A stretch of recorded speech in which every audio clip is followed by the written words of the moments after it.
රාගම ප්‍රදේශයේ ප්‍රසිද්ධ වෙළඳසැලකින් භාණ්ඩ සොරාගත් බව කියන කාන්තාවකට එම වෙළඳසැල් සේවිකාවන් පිරිසක් පහර දෙමින් හිසකෙස් කපන අයුරු දැක්වෙන වීඩියෝවක් ඊයේ දිනයේ සමාජ මාධ්‍යයේ ඉතා වේගයෙන් සංසරණය වුණා.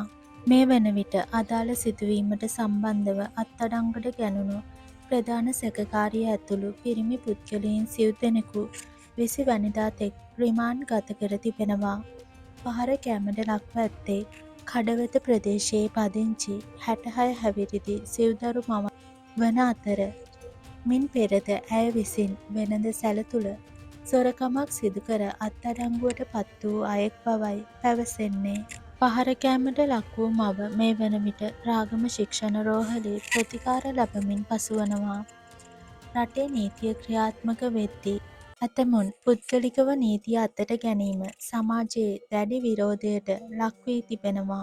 මෙම සිදුවීම ගැන අදාළ වෙළඳසැලේ එක් සේවකයෙකු පවසන්නේ මෙවන් කතාවක් ගොඩක් වෙලාවට හොරකම් කරාම වැඩ කරන මේ අයගේ වැටුප තමා ප්‍රධානියෝ කපන්නේ. ලොකු වැටුපක් නෑ, ඒ පීඩනය තමා ඔය පිට කරන්නේ. අනික පොලිසියට කිව්වත් එයාල මේ අයව ඇරෙස්ට් කරලා පහුවදා උසාවි දැම්මම ඇප දෙනවා. පස්සේ ඔය හොරු පරණ පුරුදු වෘත්තියටම බහිනවා. මට මේ කොණ්ඩෙ කපන ගෑණි ගැනවත් හොරකම් කර ගෑණි ගැනවත් කිසි අනුකම්පාවක් නෑ. ඔය කොණ්ඩෙ කපලා අමානුෂික විදියට හැසිරෙන ගෑණි ඇත්තටම නූගත් මෝඩයි. අර කිව්වා වගේ දැන් මේ හොරකම් කරපුවට මගේ පඩිය කපාවි කියන පීඩනෙන් ඉන්නේ. නීතිය අතට ගන්න බැරි බව දන්නේ නෑ ඔය අතපය හතර තියාගෙන හොරකමේ ගිය ගෑණිත්. මීට කලිනුත් මෙහෙම හොරකම් කරලා අහුවුණා.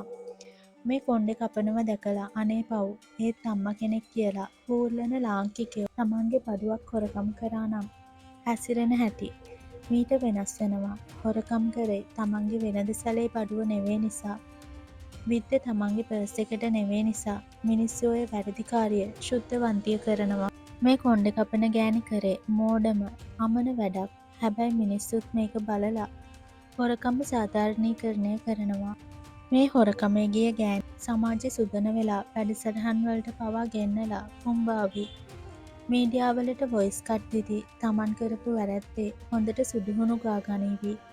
මොකද මිනිස්සුන්ට එතකොට අමතකයි මේ ඉන්නේ හෙරක් කියලා. ඒකට පාර කැපුවේ ඔය කොණ්ඩෙ කපන ගොන් ගෑණිමයි යනුවෙන් අදාළ වෙළඳසැලේ සේවකයෙකු ආන්දෝලනාත්මකව පවසනවා.